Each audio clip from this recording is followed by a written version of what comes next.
Hello बच्चों, let's read the following question. The speed of sound in fresh water at 20 degrees Celsius is 1482 meter per second.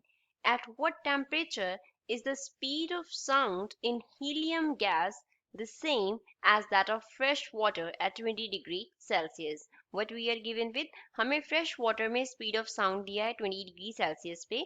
हमें बताना है कि same speed जो है helium gas का किस टेम्परेचर पे, same speed of sound helium gas में किस टेम्परेचर पे हमें मिलेगा, वो टेम्परेचर हमें फाइंड आउट करना है. The helium is considered as a monoatomic ideal gas. Helium को हम मोनोएटॉमिक आइडियल गैस कंसिडर करते हैं.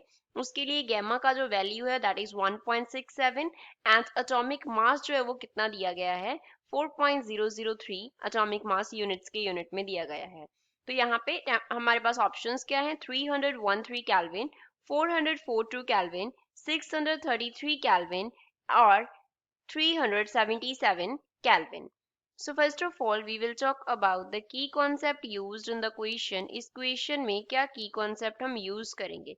तो यहाँ पे हमें क्या बोला है, स्पीड ऑफ साउंड निकालना है टेम्परेचर के रिलेशन पे, कि कितने टेम्परेचर पे स्पीड ऑफ साउंड जो है वो हीलियम में 1482 मीटर पर सेकेंड होगा. तो स्पीड ऑफ साउंड को सपोज हम डिनोट कर रहे हैं Vs से. तो Vs का जो फॉर्मूला है वो हमारे पास क्या होता है, it is equals to square root of gamma R T upon में क्या होता है, एम होता है.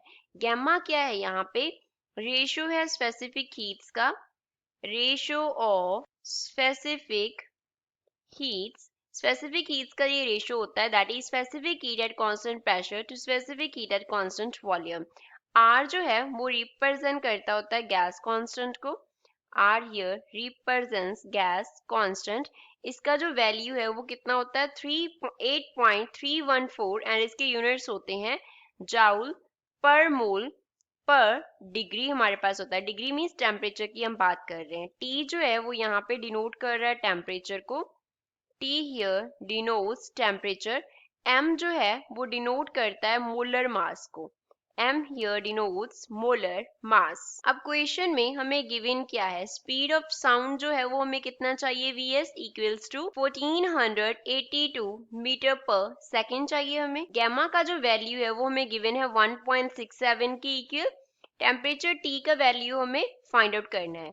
अब क्वेश्चन में हमें जो मास गिवन है that is atomic mass. Atomic mass given equals to 4.003 and इसके यूनिट है atomic mass unit. U means atomic mass unit में दिया है. अब इसका रिलेशन मोलर मास के साथ हम कैसे देखेंगे, मोलर मास किसके इक्वल होगा, molar mass will be equals to 4.003 gram per mole होगा. तो एटॉमिक मास जितना है हमारे पास वो यूनिट में दिया होता है, एटॉमिक मास यूनिट में, उसको मोलर मास में कैसे कन्वर्ट करते होते हैं, ग्राम पर मोल उसके यूनिट्स हो जाते हैं. तो Vs का अगर हमें स्क्वायर लिखना हो then it will be equals to gamma R T upon M.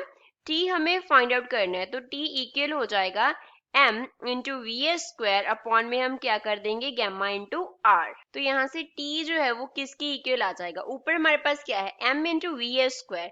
m कितना है हमारे पास 4.003, Vs का स्क्वायर है, Vs कितना है 1482, इसका हम स्क्वायर कर देंगे अपॉन में क्या है गैमा इंटू आर. गैमा का वैल्यू है 1.67 एंड आर का वैल्यू है 8.314. तो यहाँ पे आ जाएगा 1.67 that is gamma into R that is 8.314. तो इनको डिवाइड करके टेम्परेचर टी का जो वैल्यू है वो हमारे पास आ जाएगा 633 kelvin. So this is final answer for the given question. तो गिवन ऑप्शन में से सी जो है उस क्वेश्चन का करेक्ट आंसर है. I hope you understood well. Thanks.